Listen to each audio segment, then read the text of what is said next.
Good morning, friends. Well, I think what you see here is Prince William Sound, and this empty field I'm standing in used to be the town of Valdez, Alaska. In 1964, there was an earthquake that caused a tsunami, and it wiped the town away, washed it away. Since then, they've moved the town about 4 miles that direction, and that's where Valdez is today.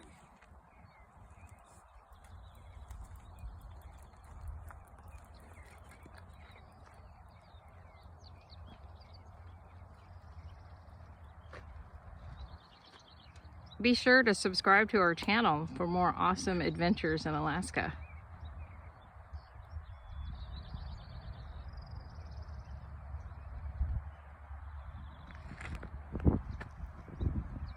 Mountains everywhere you look.